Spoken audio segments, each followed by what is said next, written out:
तरनो तरनो।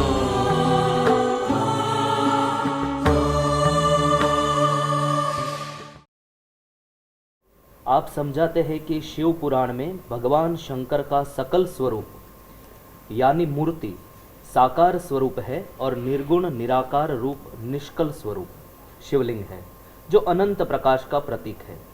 यदि शिवलिंग निर्गुण निराकार का प्रतीक है, तब इसका यह लिंग स्वरूप का आकार क्यों है और इसका क्या महत्व है? जब हम आराधना करते हैं तो निराकार साकार दोनों स्वरूप की उपासना हो सकती है। जैसा कि कथा सत्संग में भी कई बार आप लोगों को बताया गया है कि शिव पुराण में भगवान शिव के सकल और निष्कल दोनों स्वरूप की चर्चा है। सकल स्वरूप जो हाथ पैरों वाला है, जटाधारी है, लोचन है, सभी अंग हैं, और भगवान शंकर जी के अंक में पार्वती भी बैठी है। यस्यांके च विभाति भूधर सुता देवा पगा मस्तके भाले बाल विधुर गले च गरलम यस्यो रसिव्या लराट। वो जो ध्यान है रामचरितमानस में भगवान शंकर का, वो सकल स्वरूप का है। लेकिन सकल स्वरूप से निष्कल स्वरूप की विशेषता प्रधानता है। तो शिवलिंग फिर निष्कल स्वरूप कैसे माना जाएगा? वो भी तो एक आकार हुआ। कई बार इन दिनों में कथाओं में कहता रहता हूं कि भाई man is symbol loving animal. कोई न कोई प्रतीक उसको चाहिए। अब नमाज तो कहीं भी अदा कर सकते हैं, लेकिन फिर भी निराकार की उपासना करने वाले भी मस्जिद में जाते हैं और वहां जाकर के जो नमाज अदा करते हैं। एक आदमी गया तो कहा, किसी ने पूछा कि भाई तुम्हारा नाम क्या है? बोले मेरा कोई नाम नहीं, मैं अनाम। तो अनामी ऐसा भी लिखना पड़ता है। अब अनामी भी एक अपने आप में एक नाम हुआ। तो शिवलिंग वैसे उसमें कोई आकार नहीं है, वो ज्योति स्वरूप है। पुरुष और प्रकृति के मिलन की उसमें बात है। गीता में भगवान श्री कृष्ण कहते हैं कि निराकार की उपासना भी हो सकती है, लेकिन हम देहधारियों के लिए, शरीर वालों के लिए निराकार की उपासना थोड़ी कठिन है, क्योंकि निराकार में मन लगाना उतना सरल नहीं है। क्लेशोधिकतरस्तेषाम अव्यक्तासक्त चेतसाम अव्यक्ता ही गतिर दुखम देहवद्भिरवाप्यते। और इसलिए कोई न कोई अवलंबन लेना पड़ता है।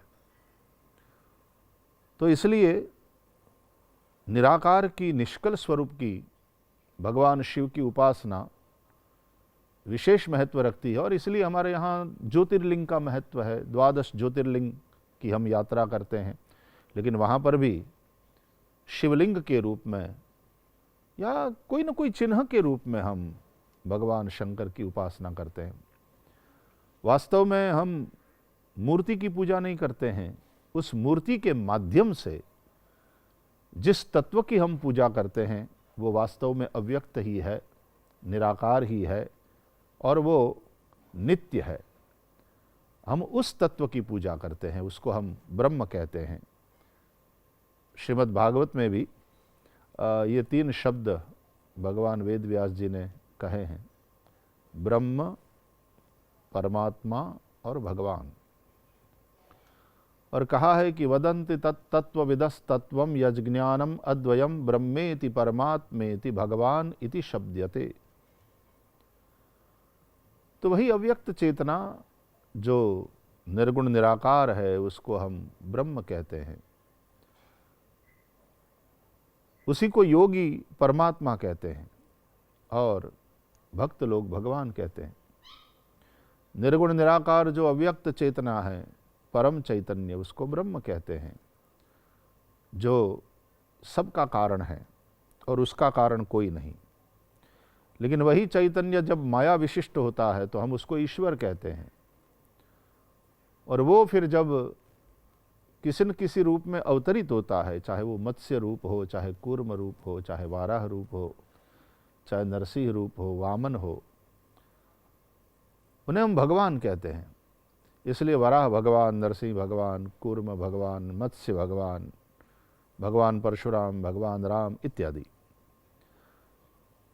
तो निश्चित रूप से निष्कल स्वरूप की विशेष महिमा है, लेकिन उस निष्कल को, उस निराकार को दर्शाने के लिए भी कोई न कोई चिन्ह का आश्रय लेना पड़ता है, और लिंग का एक अर्थ होता है चिन्ह।